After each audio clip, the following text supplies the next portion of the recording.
길은 여호와께서 인정하시나 악인들의 길은 망하리로다. 아멘.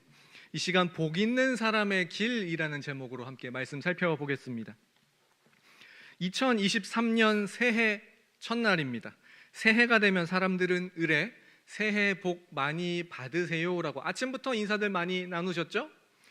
그렇게 인사를 나눕니다. 어떤 사람, 어떤 나라를 막론하고 복을 싫어하는 경우는 없습니다. 우리나라는 1월 1일부터 이제 구정이라고 하죠. 설 연휴까지 약 한 달 정도는 이제 한 달 내내 새해 복 많이 받으세요라는 식의 인사를 계속해서 나누게 됩니다.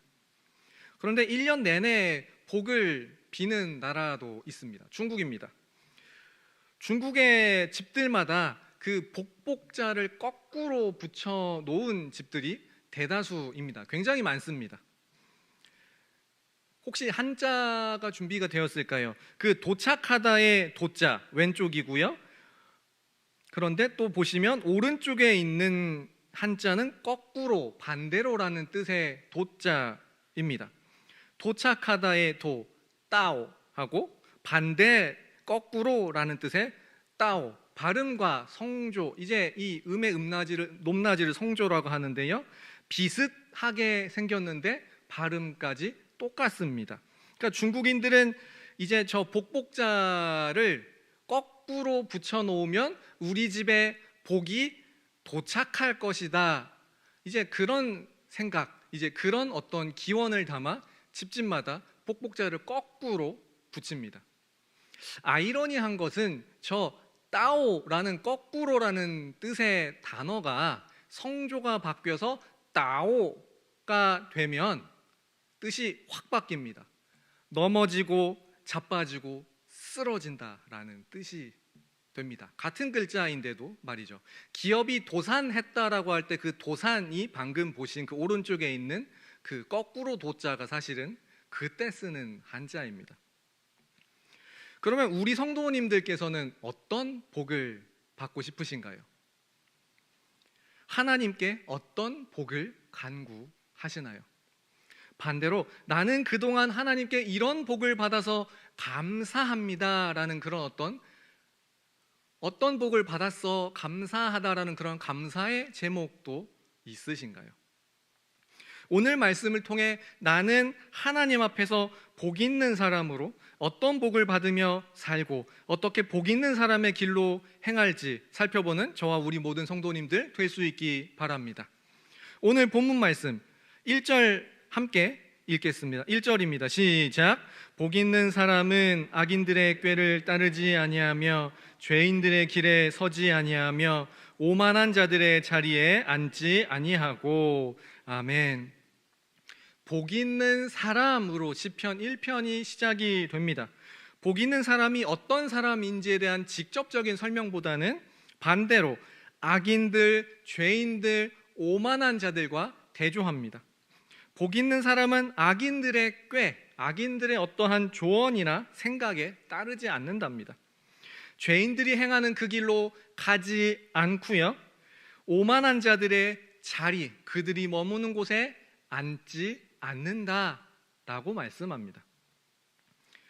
복 있는 사람과 이 반대인 악인, 죄인, 오만한 자들, 이들은 그 죄가 점점 발전하는 것을 보여줍니다. 처음에는 악인들의 꾀, 하나님과 반대되는 어떠한 생각, 마음에서 시작을 해서 죄인들의 길, 실제적인 행동으로 옮깁니다. 그리고 오만한 자들의 자리, 점점 하나님과 멀어져서는 그 어떠한 행동이 습관화되고 고착화되는, 머물러 버리는 그러한 것을 볼 수 있습니다. 하나 더, 복 있는 사람이 수적으로 불리합니다. 왕따 당하는 것 같이 보입니다. 복 있는 사람은 말 그대로 복 있는 사람 한 사람이 지금 제시되며 시작을 하는데 반해 악인들, 죄인들, 오만한 자들, 복 있는 사람이 세 명도 아니고 세 무리에 둘러싸여 있습니다. 이 무리들이 3명인지 30명인지 300, 3천, 3만 얼마나 많은 숫자의 나와 복 있는 사람과 반대인 경우에 둘러싸여 그들과 완전히 동떨어진 삶을 사는지 알 수 없는 그러한 모습을, 그러한 그림을 보여줍니다. 아직 믿지 않는 가족, 직장, 학교, 이웃, 세상 속에서 그렇게 살아가는 우리 그리스도인들의 모습이 딱 이렇지 않습니까? 그러면 반대로 복 있는 사람의 실제 삶은 어떨까요? 우리 2절 말씀 함께 읽겠습니다. 시작. 오직 여호와의 율법을. 아멘. 복 있는 사람이 앞서 악인들, 죄인들, 오만한 자들을 그들을 따라가지 않는다라고 했는데 또 하나의 차별성은 바로 하나님의 말씀을 즐거워하고 밤낮으로 묵상하는 자라고 합니다. 묵상한다가 히브리어로는 하가라고 해서 가장 1차적인 뜻은 사자가 먹이를 잡고 으르렁거린다라는 뜻입니다. 사자가 먹잇감을 잡고 그 고기를 씹으며 으르렁거리는 하나님 말씀은 잘근잘근 씹어먹는 모습을 사자가 먹이를 잡고 으르렁거리는 모습에 묘사하고 있습니다. 더불어 이 묵상한다는 표현에 대해 어떤 성경에는 각주가 달려서 작은 소리로 읊조리다 라고 그렇게 각주가 붙은 성경도 있을 겁니다.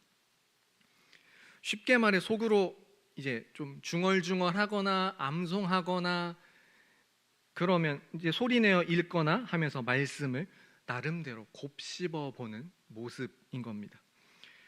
예배 때마다 선포되는 말씀들, 목장에서 나누는 말씀들, 성경, 통독, 필사, 암송, 큐티 모든 수단과 방법을 동원해서 하나님 말씀을 씹고 듣고 맛보고 즐기고 이러한 여러 가지 모든 방법을 동원해 나아가는 그러한 것, 이 모든 것들을 통해서 실제 내 삶에 적용되도록 치열하게 고민하고 실제로 그렇게 살아가는 그 모든 과정들, 그러기 위한 말씀을 묵상하는 과정들에 복 있는 사람의 삶이다라는 것입니다.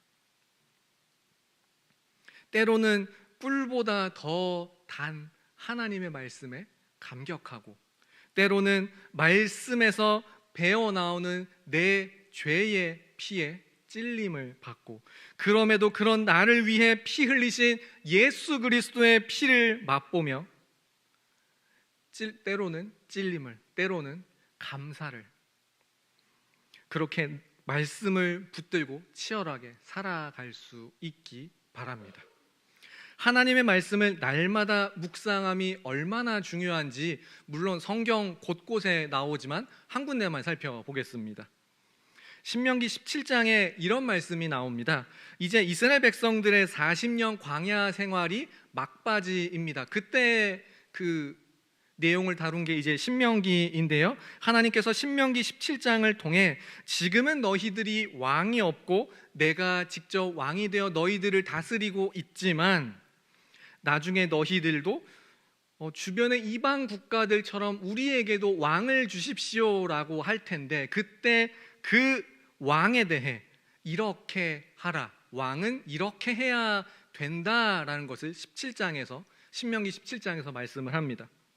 왕이 해서는 안 되는 것과 해야 할 것 두 부분으로 나누어 하나님께서 말씀하셨는데요. 먼저는 해서 안 되는 것은 마병을 많이 두지 말 것. 마병, 그때 당시 최고의 군사 무기에 해당되지만 많이 두지 말랍니다. 두 번째, 아내를 많이 두지 말라. 어떠한 왕족의 번성함을 위해 또 이웃 나라와의 결혼을 통한 외교, 그래서 아내들이 많아질 수 있지만 그거 하지 말랍니다. 마지막으로 이제 은금, 재물까지 세 가지를 많이 두지 말라 합니다. 그러면 해야 되는 것, 하나님께서 딱 한 가지를 말씀하셨는데요. 왕이 앞으로 세워지면 그 왕이 해야 될 딱 하나, 무엇일까요? 신명기 17장 18절과 19절 말씀을 우리 함께 읽겠습니다. 시작.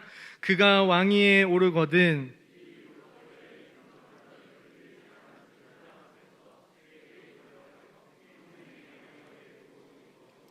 하나님 여호와 경외하기를 배우며 율법의 모든 말과 이 규례를 지켜 행할 것이라. 아멘.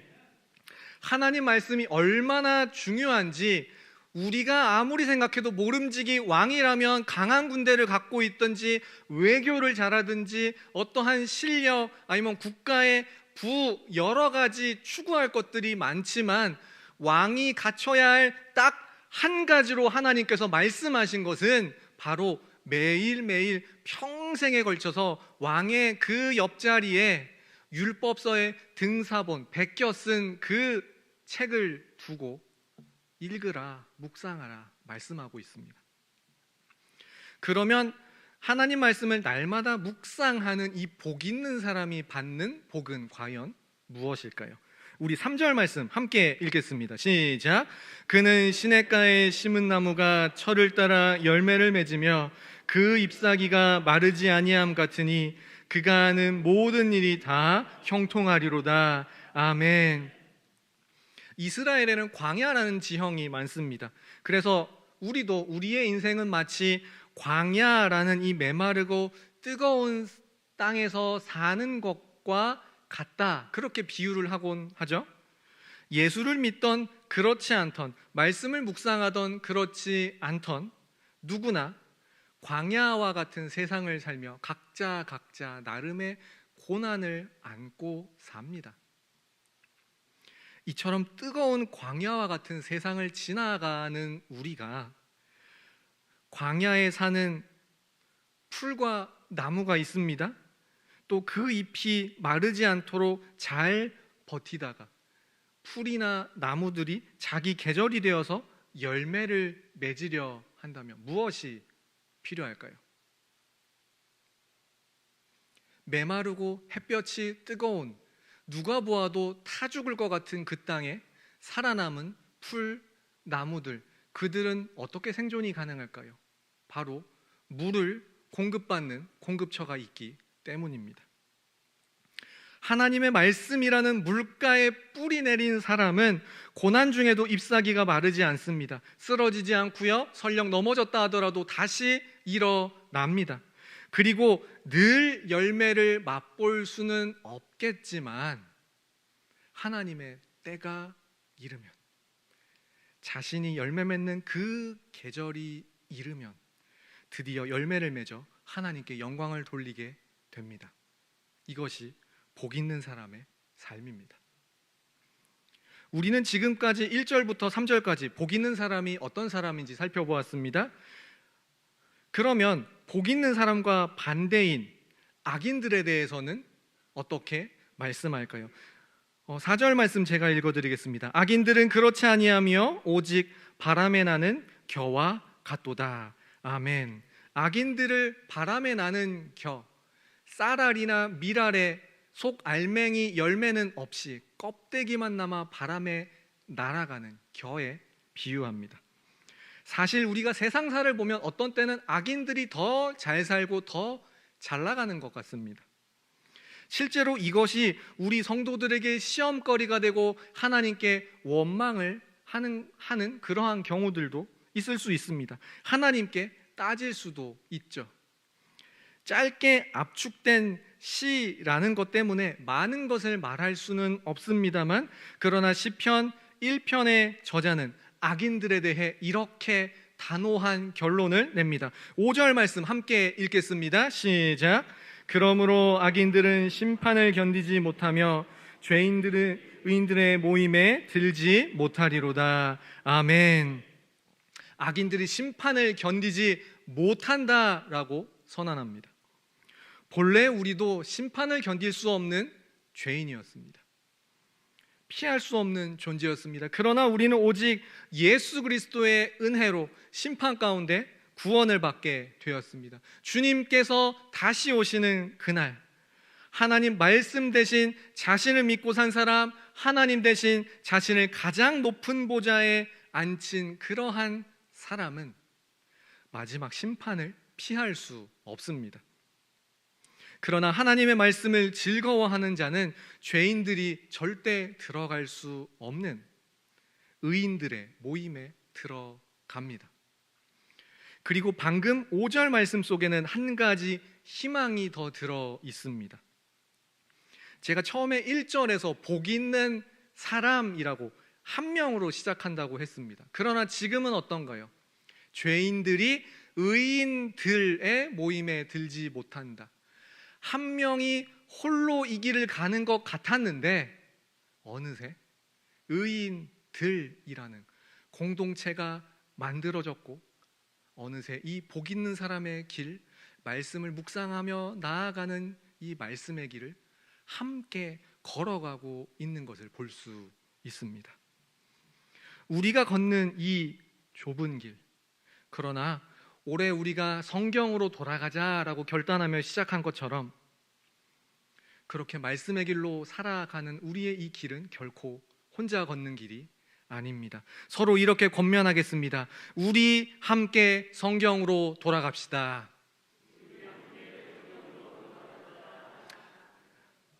아멘이신가요? 네, 말씀을 이제 정리하겠습니다. 우리는 지금까지 1절부터 3절까지의 복 있는 사람에 대해 4절, 5절의 악인의 최후에 대해 나누어 보았습니다. 마지막 본 시편의 최종 결론은 이렇게 납니다. 두 길의 차이가 어떻게 나는지 보시죠. 6절 말씀 함께 읽겠습니다. 시작. 무릇 의인들의 길은 여호와께서 인정하시나 악인들의 길은 망하리로다. 아멘. 마지막 결론, 의인들의 길 그리고 악인들의 길입니다. 악인들에 대해서는 망한다라고 단언합니다. 반면 의인들의 길은 하나님께서 인정해 주신다라고 말씀합니다. 인정하신다라는 이 부분이 히브리어에서는 야다, 안다라는 뜻이기도 합니다. 하나님께서 의인들의 길, 복 있는 사람의 길, 말씀을 묵상하며 가는 그 우리 성도들의 길, 말씀의 길에 대해 아신답니다. 하나님 뜻대로 살기 위해 우리 믿는 자가 가는 길이 치열하다라는 것을 아신답니다.